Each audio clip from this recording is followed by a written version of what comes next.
Hey guys, this is Stephanie, Scrappy Steffi, and I'm gonna do, I don't think you even call it a tutorial really. Just gonna show you all a couple of different ways to make envelopes without your envelope punch board. I've mentioned this before. I make, probably 80 to 90% of all my envelopes. Most of them I make with the envelope punch board because it's convenient. But, I didn't always have the envelope punch board. And so here is a couple of different techniques that I used to make my envelopes with. I'm going to make an envelope for the card that I did the tutorial on earlier, this paper pieced card. So the paper that I have chosen for the envelope is actually what I used to cut the paper strips off of. So it's going to match the card. And also, let me tell you, you can use the heavier weight cardstock. Occasionally I will, but most of the time for my envelopes, I use a lighter weight paper from my paper pads. I find that it creases better. It makes the envelope easier. I do use the heavier cardstock, but not often for my envelope. So the first one we're going to do is your traditional flap envelope. And basically what you do, let me grab my, where did my ruler go? Here it is. For this one, both of these guys are very, very simple. The only reason I don't even use it even more than I do now is because it's not always precise. If you're not requiring a precise, pristine envelope, this is quick and easy. I use the envelope punch board because, your measurements are pretty close to being precise, and it's quick and it's easy. However, this is just as easy. Like I said, the only thing is sometimes it's not quite as precise as it could be.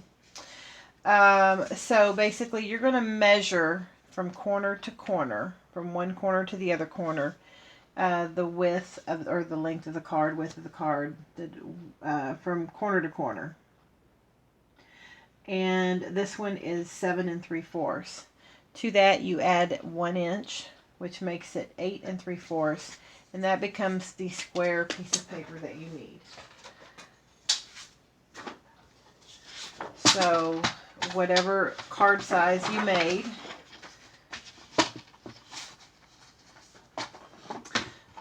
mine 7 3/4, I'm going to add 1 inch, and I'm going to have an 8 3/4 square.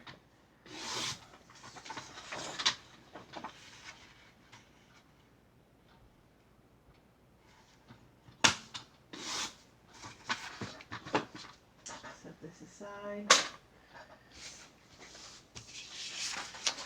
Now, the easiest way to tell you is, because you have a square, you take your card and you basically set it in the middle of the square being as a diamond. So you want it, shaped like a diamond, or a sign. And then you're going to put your card flush in the middle. Now, it doesn't get much easier than this. I'm going to pull this down just a little bit. You're going to pull your tab up and you're going to fold it. You want to give yourself just a little bit of room. You don't want to push it flush against the edge, because you always want a little bit of give. Okay, just want to make sure that your center point is going to line up with your center point up here. And give it a good crease. I actually don't have my bone folder out right now, but that's okay.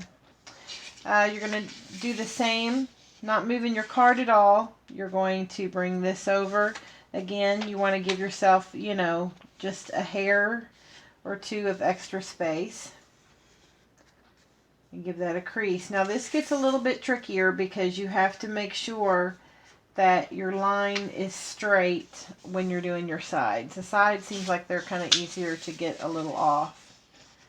Same on the other side.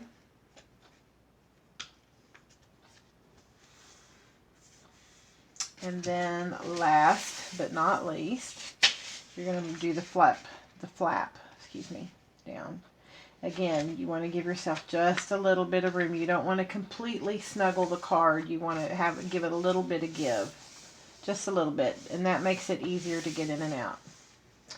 Now, when you've got all your creases in like so, open it back up. Take your card out. I'm going to grab up my bone folder, guys. Hang on just a moment.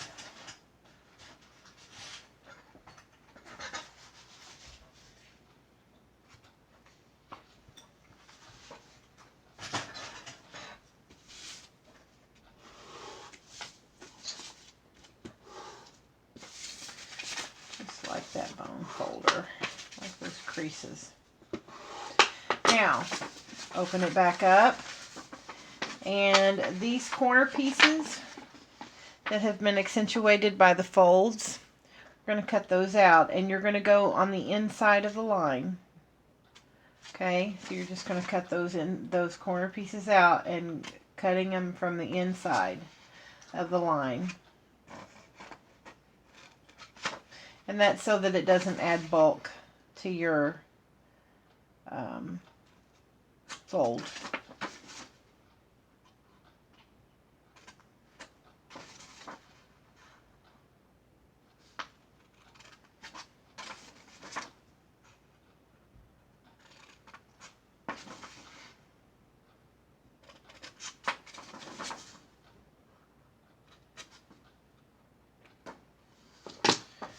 Okay, now we're ready to bring it together. Sometimes you will have a little bit extra up at the top. If that happens, it usually just means the card wasn't set in perfectly straight. If it happens, it's such an easy fix. Just trim a little bit off of there. No harm, no foul, as they say. Now,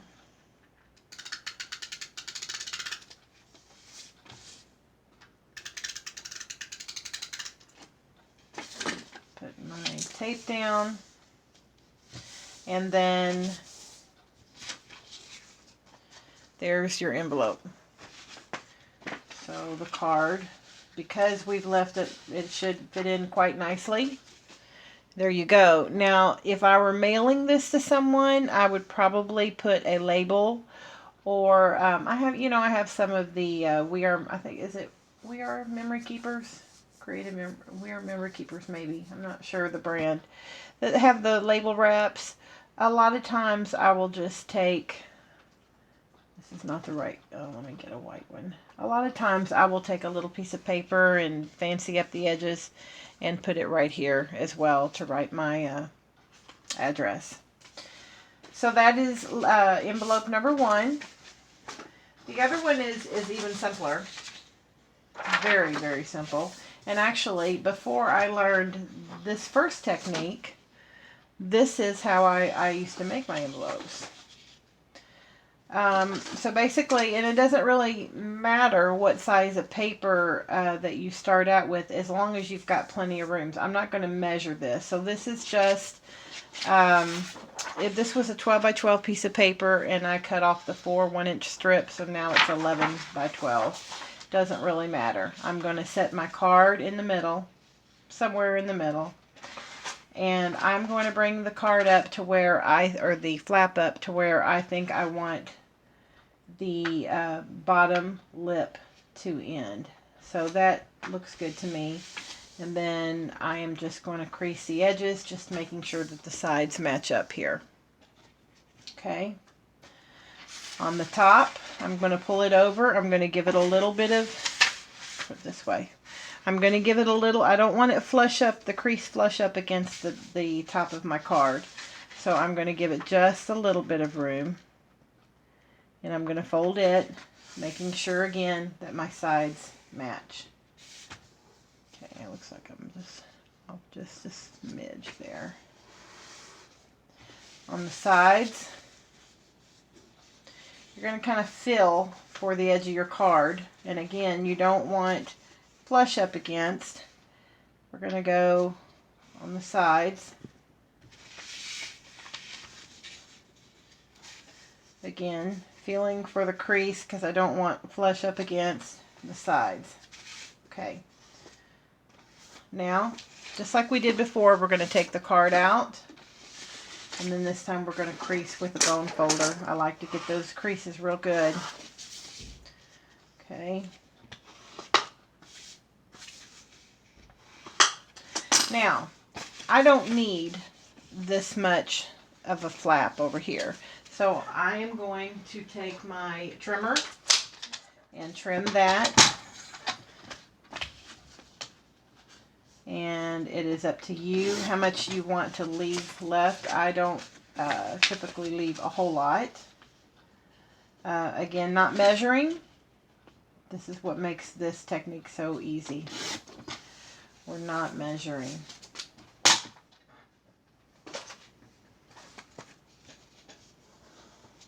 Okay. Now, this time we are going to cut, okay, if you open your paper up like so, you're going to cut number 1 and number 3. If you think of 1, 2, 3 sections, we're going to cut number 1 and number 3 out, okay, on both sides.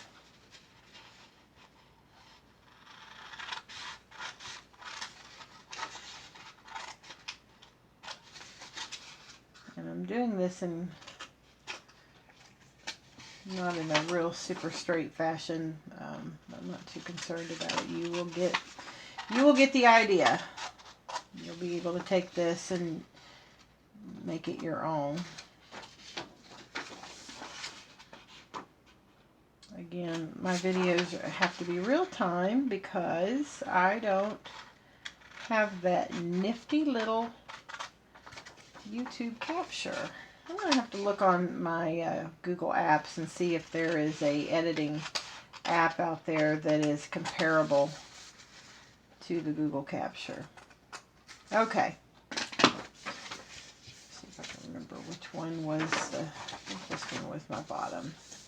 Okay guys, now here is another thing that I like to do, okay? See how we have this little corner here and this little corner here? You can leave that like that. I like to cut that little corner down, just trim it. Again, I don't measure. Probably should, but I don't.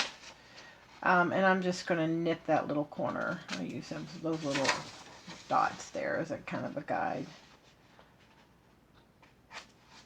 Okay. So now we have it like that. And then on the flap over, I'm going to do the same thing. I'm going to trim a little bit, and you can measure. I don't. Okay, let's start from the top, and you know, if like again, it probably would be better if I did. But this is the way I made my envelopes when I first started paper crafting. I didn't know anything about a paper punch board, and this is how I made my envelopes. Now, we're on our almost our last step. We're going to figure out where my glue runner is. Yeah, right there. Okay, I don't want to run my tape past the line where I'm going to intersect up here at, where, you know, where the top of my flap intersects at. I don't want to run tape there because I don't want tape to be hanging over.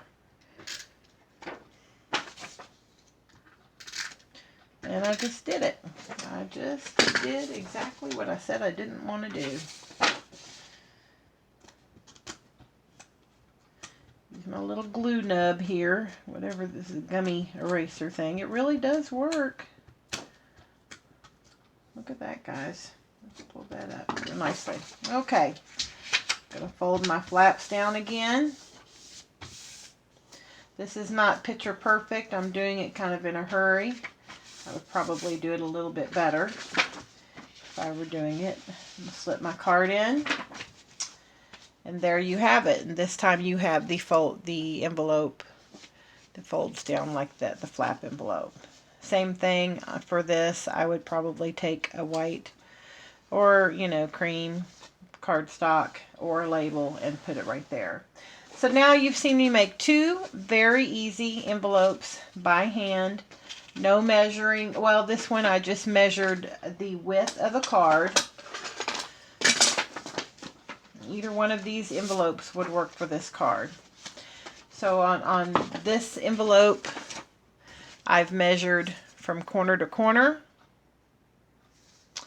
Okay, which gave me my 7 3/4, and then I added an inch square. I set it in a diamond pattern, set my card in the center of it, and then folded my flaps. And that gave me a very easy, very nice looking. I mean, most people that would see this would not, recognize that this was made without a envelope punch board. On this one was even simpler. I didn't measure at all. I simply laid my card down on the paper, folded my flaps up, did a little trimming, did a little bit more trimming on the sides here. And there went my text messaging. Who is texting me at midnight? And then, when I send these in the mail, I use the red line tape, and I run it across there. It seals very good. All right, guys, very easy way to make envelopes without the envelope punch board. Two different envelopes. If you have any questions, let me know, and thank you for watching.